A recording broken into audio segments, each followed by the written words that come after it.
Hindi pa ba tapos ang tag-ulan o may paparating na bang bagong bagyo? Ito ang tanong ng marami ngayong araw. Pero narito ang magandang balita, sa ngayon ay wala pang namomonitor na low pressure area o anumang bagyo na direktang makaaapekto sa bansa.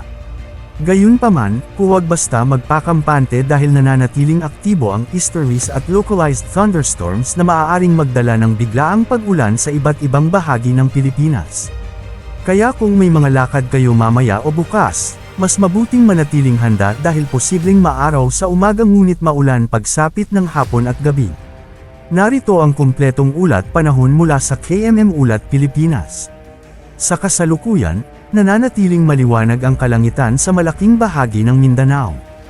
Gayunpaman, nakakaranas ng mga kalat-kalat na pag-ulan sa Zamboanga Peninsula, Basilan, at Tawi-Tawi. Ang mga pagyulang ito ay dulot ng easterlies at maaaring maging katamtaman hanggang malakas sa ilang pagkakataon. Dahil dito, pinapayuhan ang mga residente sa mga lugar na mababa at bulubundukin na maging alerto laban sa posibilidad ng pagbaha at pagguho ng lupa, lalo na kung magkakaroon ng matinding thunderstorm. Samantala, dito sa Metro Manila at sa maraming bahagi ng Luzon, inaasahan pa rin ang bahagyang maulap hanggang maulap na kalangitan. Pagsapit ng hapon at gabi, posible ang mga isolated o biglaang pag-ulan na may kasamang pagkulog at pagkidlat. Kadalasan, tumatagal lamang ang mga pagyulang ito ng 30 minuto hanggang 2 oras. Ngunit kapag naging severe thunderstorm, maaari pa ring makaranas ng malakas na buhos ng ulan sa maikling panahon na maaaring magdulot ng pagbaha sa mga flood-prone areas. Ang temperatura sa Metro Manila ay maglalaro sa pagitan ng 26 hanggang 32 degrees Celsius.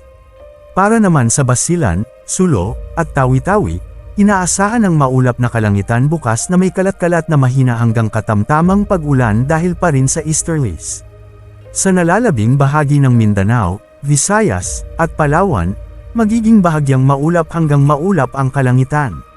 May posibilidad pa rin ng punakanak ang pag-ulan lalo na sa hapon at gabi dahil sa localized thunderstorms. Sa Cebu, inaasahan ang temperaturang 28 hanggang 32 degrees Celsius habang sa Davao ay nasa 25 hanggang 32 degrees Celsius. Sa ating 3 araw na outlook mula Martes hanggang Huwebes, wala pa ring nakikitang anumang malakas na weather disturbance na maaaring magdulot ng tuloy-tuloy na malalakas na pag-ulan sa bansa. Sa Metro Manila, Baguio City, at Legazpi City, mananatiling bahagyang maulap hanggang maulap ang panahon.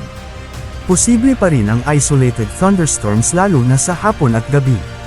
Ang temperatura sa Metro Manila ay nasa pagitan ng 25 hanggang 34 degrees Celsius, habang 17 hanggang 25 degrees Celsius naman sa Baguio City at 26 hanggang 34 degrees Celsius sa Legazpi City. Sa Visayas, kabilang ang Metro Cebu, Iloilo City, at Tacloban City, magpapatuloy ang bahagyang maaliwalas na panahon na may posibilidad ng panandaliang pag-ulan sa ilang lugar. Sa Mindanao naman, partikular sa Davao, Cagayan de Oro, at Zamboanga City, asahan ang mga biglaang pag-ulan, pagkulog, at pagkidlat tuwing hapon at gabi. Sa kabuuan, wala mang bagyong nagbabanta sa ngayon, hindi pa rin dapat ipagsawalang bahala ang mga localized thunderstorms na maaaring magdulot ng panandaliang malakas na ulan. Ugaliing magdala ng payong at manatiling updated sa mga abiso ng pag-asa.